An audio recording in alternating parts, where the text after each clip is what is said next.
What is going on, guys? Rock here, and I got a game of free-for-all for you today. Here on mission using my assault rifle free-for-all setup, which is my favorite weapon in the entire game is the G36C, and I love it with two attachments on it, the silencer and red dot, because the iron sights on the G36 pretty damn bad, and I have no idea how this guy knew I was there right off the bat, because I'm using dead silence.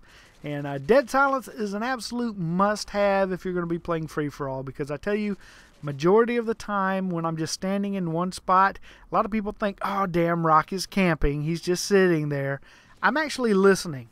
I'm standing still and listening for movement. And when I hear movement in a certain direction, that's where I turn. Like I'm sitting here, I'm waiting. I hear movement over in that direction. So I'm waiting for him to either break that corner right there, but he breaks the corner from the right. Still pick him up for the predator. So I have to say dead silence is a must in free-for-all and search and destroy.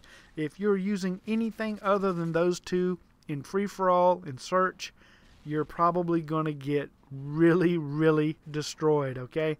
So that's my tip for today, but that's not what I want to talk about.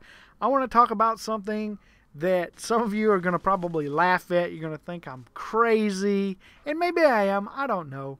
But there's a TV show on Animal Planet, which is a part of the Discovery Network, and it's just fascinating to me, and I can't stop watching it. It's this show called Finding Bigfoot. Yeah, I know, Bigfoot, Sasquatch, the big hairy ape man lives in the woods.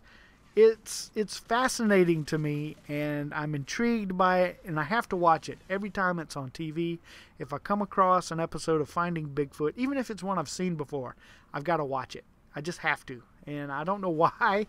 There's just something very fascinating about Bigfoot and whether it's real or not. And my son and I have this crazy exchange back and forth. He thinks it's a bunch of BS and that there's no such thing as Bigfoot. And half the time I just do this just to get a rise out of him. I say, oh no, Bigfoot's real, you know, etc., etc. And there is a part of me that feels there is something legit to this Bigfoot Sasquatch thing. Because here's why. Why would so many people say that it's real? Or firmly believe that there is such a thing as Bigfoot out there living in the wilderness?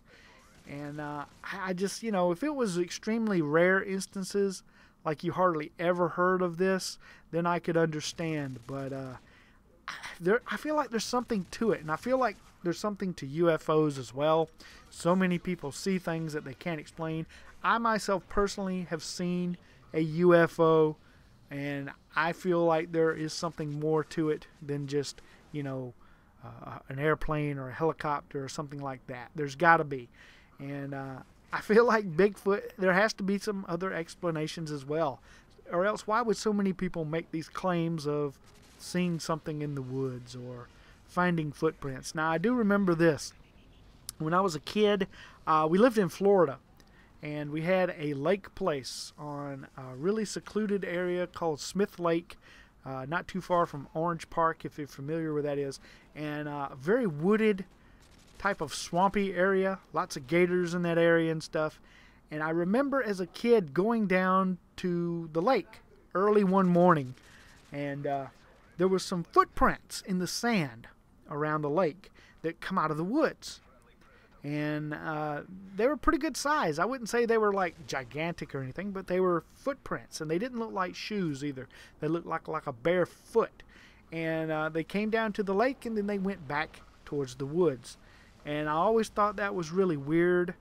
You know, why would somebody be walking barefoot down out of the woods into the lake and then back up into the woods, you know? It just didn't really make sense. Now, whether it was a Bigfoot or not, only the person or thing that walked down to the water knows, because nobody saw it. And I never really talked about it to my parents or anything, because I didn't really understand what I saw. To me, it was just footprints. I was a kid, you know. I didn't think about it being some kind of monster, Bigfoot or whatever. But ever since then, things like that have fascinated me. So I watch Finding Bigfoot religiously. Let me know what you guys think in the comments below. Am I crazy? Is Bigfoot real? Do you believe that there could be some kind of ape-like creature living in the wilderness in parts of not only our country, but other parts of the world as well. Let me know what you think. If you think this is something ridiculous, like those shots right there that I made with the dual scorpions, or is Bigfoot real? I want to know what you guys think. Let me know. My son would like to know as well what a majority of people think. Is Bigfoot real? 30 and 6 for this free-for-all, guys. Speaking of hairy things, don't forget about my beard contest sponsored by Control Freak. Link will be at the end of this video. I will see you again really soon. Have a great day, everybody.